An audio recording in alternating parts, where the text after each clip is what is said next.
Hello and welcome back. So now we're going to talk about formatting the body or main text of your research paper. So what do we need to worry about first? Well, let's make sure that we have our margins all set.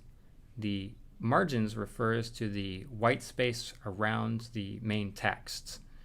According to APA guidelines, these margins should be set to 1 inch all the way around.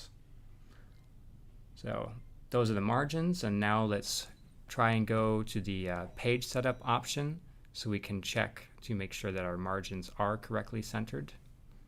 So we'll go to page setup. Here we go. See? So it's 1 all the way around except on the left and right. So let's fix that. 1 and 1. Okay. So now we've changed the margins. Now let's worry about the title. So you have to put in your title again. So put it on the first line of this new page. So here we go. I don't know why I had to choose such a complicated paper. All right, so that's the title, but make sure that it's centered horizontally in the paper. Don't have it leaning left or right. It should be perfectly centered like this.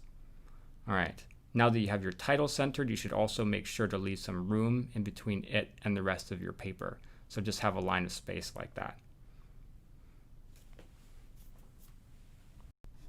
All right, one more thing.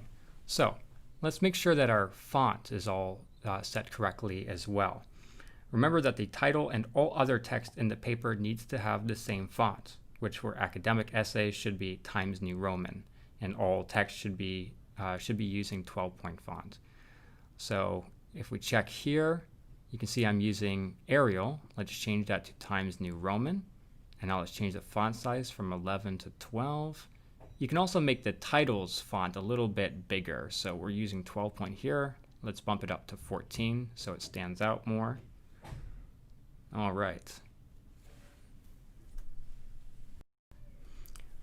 And also remember that all text in your research paper should be double spaced. So right now it's single spaced, and it can look a little crowded if your whole paper is like this.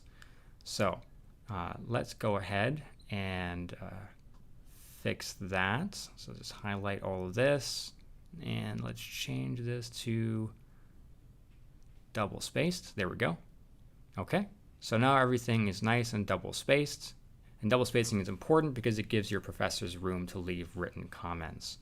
But besides double spacing, we also need to worry about justification.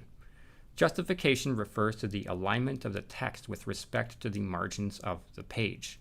The text can fully align with one side and have the other side be a bit more uneven, which is called having one flush side, like this, and one ragged side.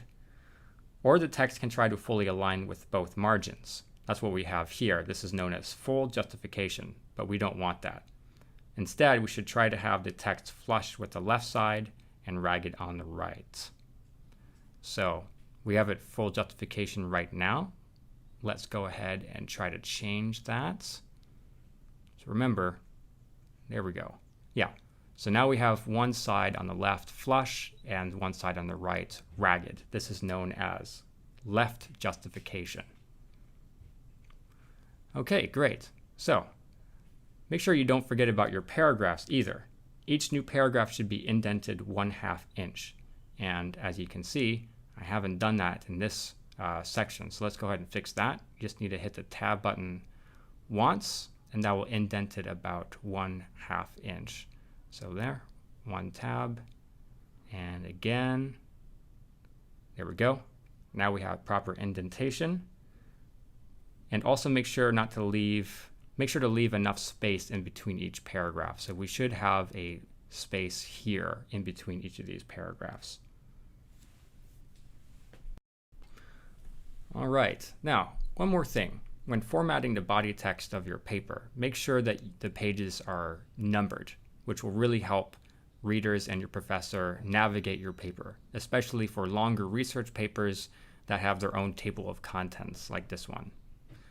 So let's go into the settings and make sure that we are numbering our pages. Let's go into the setup. You can see here it's got some options. Boom, there we go. See that? Now our pages are all nice and numbered, and that will really help anyone trying to figure out where to go in our paper. Remember, pages should be numbered, but not paragraphs. If in a longer paper you numbered each and every paragraph, it would be overwhelming to anyone that was trying to read it. All right, we got through a lot. This is really good. So now that we've done all that, let's take a little break. And in the next video, we'll talk about how to format the content of your main body, like sources, quotes, and more. See you then.